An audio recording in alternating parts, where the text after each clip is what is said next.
बोनी चुड़ैल दोस्तों, ये कहानी एक सच्ची घटना पर आधारित है। कहते हैं भगवान ने इंसान को बनाया है, कोई लंबा, कोई छोटा, कोई मोटा, कोई पतला, लेकिन सब इंसान ही हैं। एक दिन गांव के बच्चे खेलते खेलते तालाब के पास पहुंचे।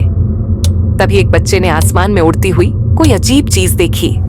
देखने में वो चुड़ैल जैसी ही लग रही थी। बच्चा डरकर भागता हुआ गांव पहुंचा और सबको बताया, लेकिन गांव वालों को यकीन नहीं हुआ। गांव के लोग साधु के पास पहुंचे। साधु ने ध्यान लगाकर देखा और बताया, इस गांव पर एक बोनी लड़की की आत्मा का साया है और वो अपना बदला लेने आई है। किसी लड़की को वो नुकसान नहीं पहुंचाएगी, लेकिन एक एक कर सभी लड़कों को मार डालेगी।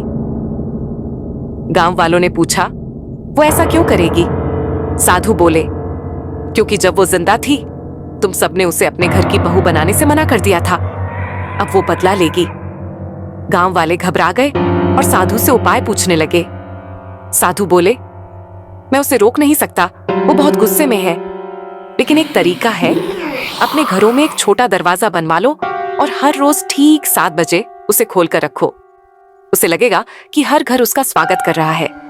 लेकिन ध्यान रहे, अगर कोई भूल गया और छोटा दरवाजा नहीं खोला तो उस घर का विनाश निश्चित है। सबने साधु की बात मानी। हर घर में छोटा दरवाजा बन गया। शाम 7 बजते ही बड़े दरवाजे बंद कर छोटे दरवाजे खोल दिए जाते। कुंवारे लड़कों पर मानो संकट मंडराने लगा था। एक दिन एक लड़का छोटा दरवाजा खोलना भूल गया। जब याद आया तब तक देर हो चुकी थी। बोनी चुड़ैल ने गुस्से में आकर उस पर हमला कर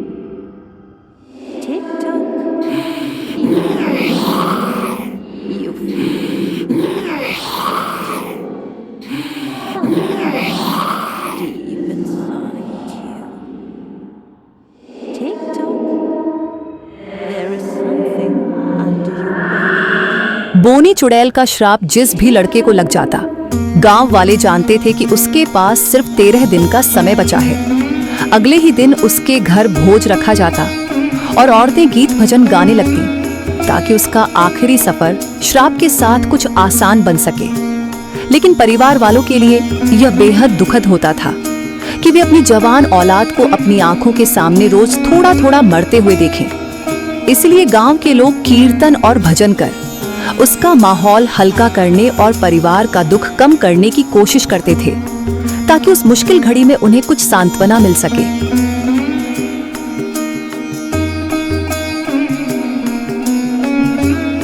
गांव का एक बच्चा अपने दादा से इस कहानी का रहस्य पूछता है। दादा बताते हैं, कई साल पहले एक बोनी लड़की पैदा हुई थी। उसके साथ के बच्चे बड़े होते गए, पर वो वहीं की वहीं रह गई। स्कूल में सब उसका मजाक उड़ाते, यहाँ तक कि उसकी छोटी बहन भी अब उससे लंबी हो गई थी। इलाज करवाए, डॉक्टर दिखाए, कुछ असर नहीं हुआ। दुखी होकर उसने स्कूल छोड़ दिया। समय बीतता गया, दोनों बहनें जवान हो गईं। शादी की उम्र आई तो परिवार को बड़ी बेटी की चिंता सताने लगी। गांव में उसे बोनी कहकर चिढ़ाया जाता। कोई उसका असली नाम तक जानना नहीं चाहता था। रिश्ते आते, लेकिन बड़ी बेटी का नाम सुनकर लड़के वाले भाग जाते। सभी छोटी बेटी से शादी करना चाहते। ये सुनकर बोनी लड़की सदमे में चली गई। एक दिन उसने खुद को कमरे में बंद करके आग लगा ली और जलकर मर गई। परिवार गहरे सदमे में था, मगर गांव वाले तब भी यही कहते रहे, अच्छा हुआ मर गई, कौन करता उससे अपने बेटे की शादी। अब छोटी बहन की शादी की बातें चल रही थीं, लेकिन बड़ी बहन की आत्मा उसका पीछा नहीं छोड़ रही थी। जब भी कोई लड़का रिश्ता लेकर आता, कोई अनहोनी घटती और लोग डरकर भाग जाते।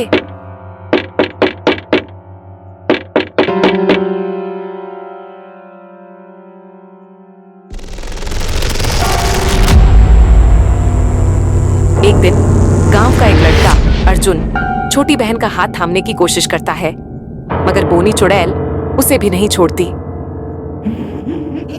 अर्जुन इंदु के घर रिश्ता पक्का करके लौट रहा होता है और रास्ते में उसे देर हो जाती है। वह तेजी से भागता है, लेकिन अचानक उसकी साइकिल की चेन टूट जाती है, जिससे उसे पैदल ही घर जाना पड़ता है। उस वक्त समय बस 7 बजाने ही वाला होता है। किसी तरह वह हाँफते हुए अपने घर पहुंचता है और बड़े दरवाजे को बंद पाकर छोटा दरवाजा खोलने की कोशिश करता है।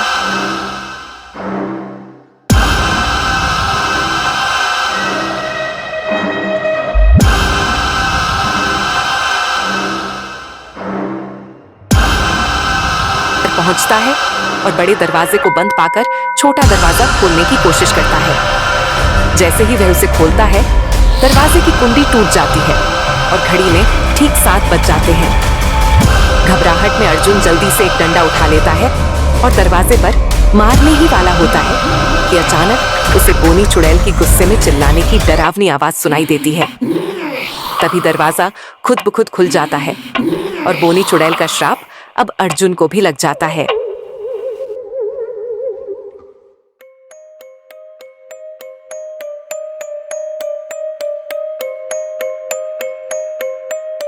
अगले दिन अर्जुन के घर भी भोज का आयोजन किया जाता है। गांव की औरतें कीर्तन करती हैं और 13 दिन की अंतिम यात्रा आराम से कटे, इसके लिए प्रार्थना करती हैं।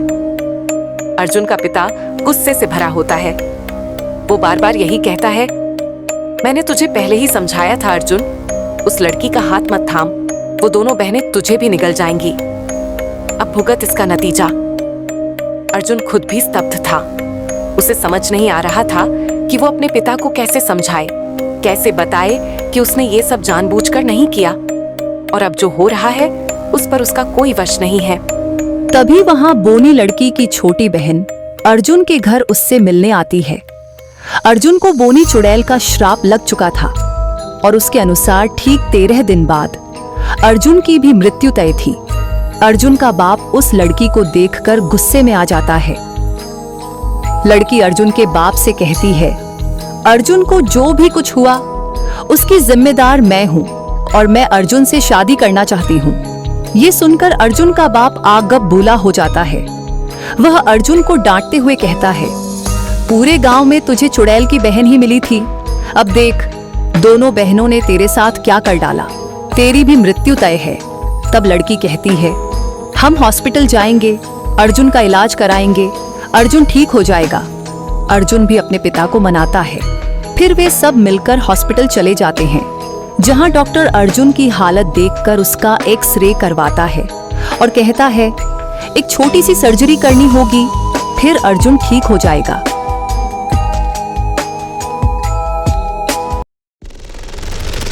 अर्जुन अस्पताल पहुंच जाता है। छोटी बहन उससे मिलने आती है। रास्ते में उसे एक सिक्योरिटी गार्ड मिलता है जो अजीब सा लगता है।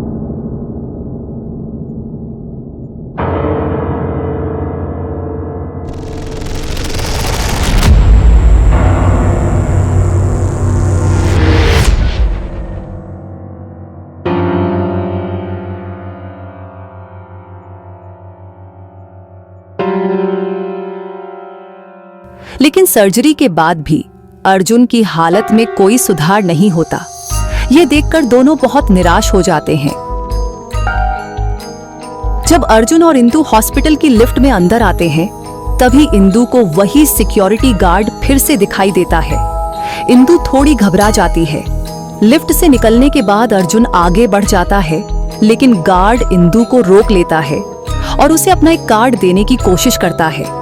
पहले तो इंदु उसे लेने से मना कर देती है, लेकिन जैसे ही गार्ड ऊंची आवाज में चिल्लाता है, ले लो, इंदु डर जाती है और कार्ड ले लेती है।